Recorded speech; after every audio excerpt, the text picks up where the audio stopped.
Hi, and welcome to Belly to Belly. And today we're going to be talking about going global preparation.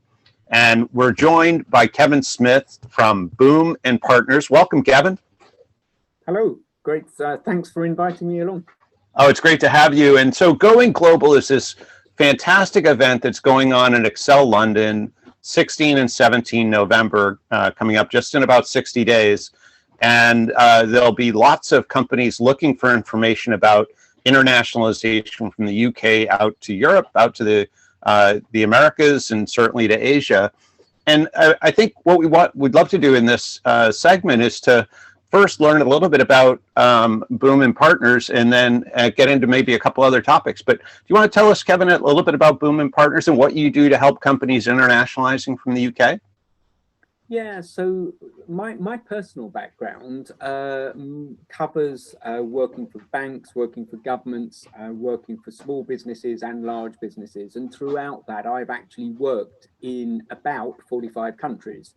So helping businesses from the UK to expand out there, but also actually establishing businesses in a number of countries on 4 continents. So we have a lot of experience in that. But Boom and Partners works typically with early stage businesses from concept through to about a £10 million raise, to put it in some sort of context. And a lot of times businesses know very well what they want to achieve, just not necessarily how to go about achieving it. And so we get involved in helping them we mentor them and the business. We help with strategy, we help with fundraising, and we help with their whole scaling operations. And that scaling can and often does, of course, include scaling internationally. Got it. So you get involved with the leadership team to really help them get all the strategy and tactics to successfully execute an international expansion or new location, it sounds like. Yeah, indeed. And we really want to become sort of an outer part of the inner team, as it were. We don't want to be on the outside looking in. We want to really play a hands-on proactive role and help them to develop.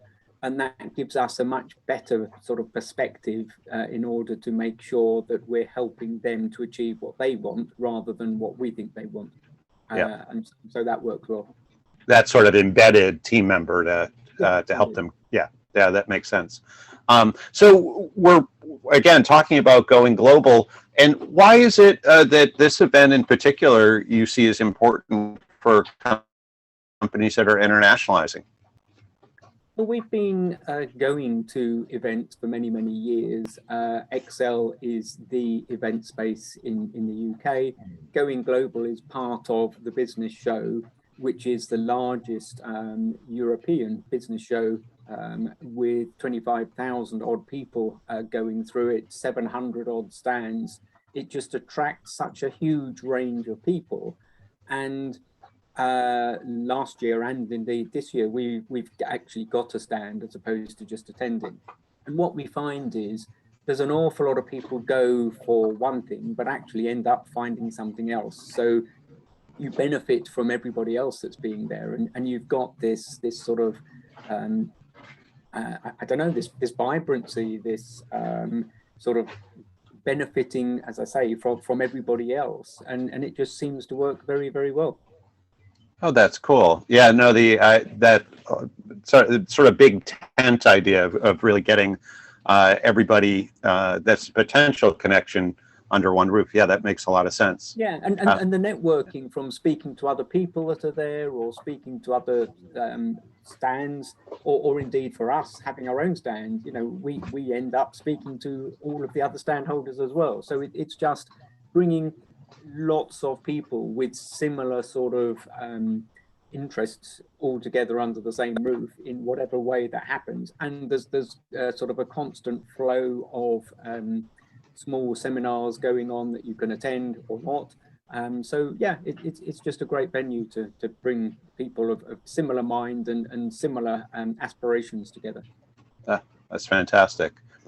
So companies and founders who are going global, in some cases this may be their first exhibition that they're going to, this first trade show. And are there tips that you would suggest that would help them get the most out of an event like Going Global?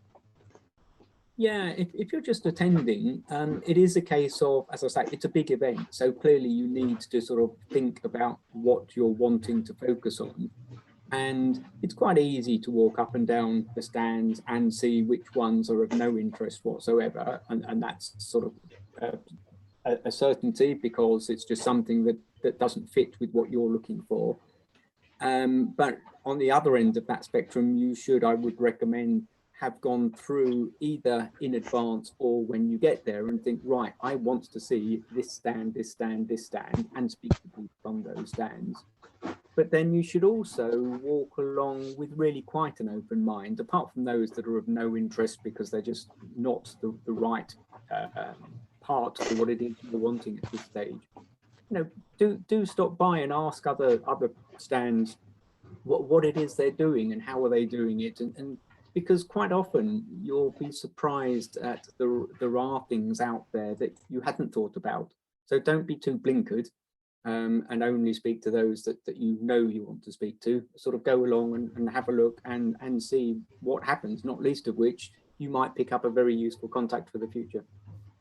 Ah, great idea. So the idea of pre-planning and really thinking about what you want to accomplish, what are the gaps maybe in terms of your expansion and your knowledge and resources, and then targeting those particular stands, but also being open to that opportunity to meet and learn from additional resources, maybe some additional gaps you didn't even know about, I suppose. And Indeed, yes. yeah, it's always interesting with companies that are internationalizing or even just expanding within a geography. Sort of learning what you don't know, because there's so many new additional elements as you expand that quite often you don't expect, it seems. And I think that's a great idea to be open to additional resources that maybe you didn't anticipate. Yeah, absolutely. Because, you know, one of the benefits of going to such a major show is there are, well, not only is there such a diverse range of stands there, there's also a big sort of, I guess, slight differentiators between people that on the face of it are offering the same thing. So, you know, again, you might be interested in one particular topic, but go along and listen to what differentiates one from the other. Yeah, cool. So I have one last question for you, and this is an ongoing debate, and I'd love your opinion. So I'm noticing, and we help support companies that are going to trade shows, trade fairs as a vocation. And so I'm seeing now, sort of post-COVID, a fairly large number of people not carrying business cards, not passing them out. And not necessarily related to COVID. It's just, you know, here I have a QR code you can scan instead of the business card. I guess, where do you come down on that? Are business cards important, or we should all have QR codes that send people to some electronic database? Well, when you attend a show like Going Global, you will be issued with a badge. That badge has a QR code on it, and all of the stand holders will be wanting to scan your badge in order to make sure they've captured the details of the people that they've been speaking to. And likewise, you will be able to gather information from the stand holders in whatever form it is that they're giving. I tend to agree with you that there is a definite change in the number of people that give out business cards. I still do, but not to the same extent as we used to. We have on our stand, we have a very small leaflet with much more information on it, but it does have the contact details and a QR code. So I guess something of a hybrid solution. But I think also connection services such as LinkedIn are playing an ever more of an importance in connecting people. So it's not so much about giving out business cards, it's also about connecting on LinkedIn and then following up. And so if you've got a bad memory for names or faces or what have you, you know, that's one way of doing that. One of the drawbacks of just coming away from such a show with 100 business cards is sometimes it can be rather difficult to remember what conversation you had with who.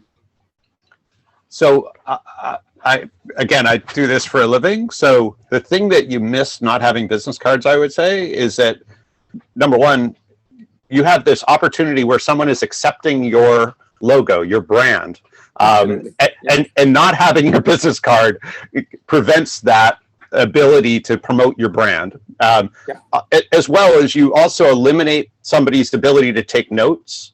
Yes. And third is there's no common database, right? You referenced a couple of databases. One, if you scan the QR code on the badge, that goes over in one database. If you use LinkedIn, it goes to another. So on Friday morning after Going Global is over, all of if you don't have people's business cards, if you have them electronically, everything else is scattered everywhere else. And it's very hard the next day to know who you talk to and what their relevance is. And in quite a few cases, you think about companies that are there, they're looking for specific resources. Maybe they need to meet a key investor or whatever.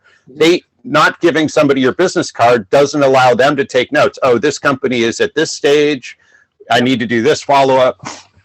And so I guess this is my quick way to say, bring business cards, print them. They're cheap, they're easy, and you're, at the very least, somebody will have a tangible reference to what you do and who you are.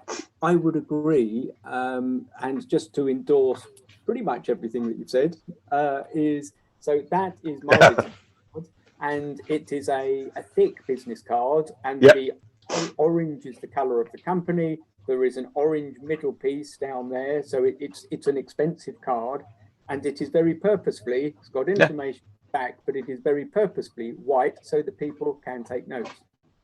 Yeah, and not a shiny background that's hard to take notes on. Exactly. I love it. I love it. And cool. And just to tie it in, there is a QR code that takes you to the website to save you typing in the website. So. I'm not QR code for sure. Kevin, this has been delightful. I really appreciate you taking the time today, and certainly can't wait to meet you and have some fun at Going Global. Absolutely. Great. Thank you for asking me to come along. Thanks.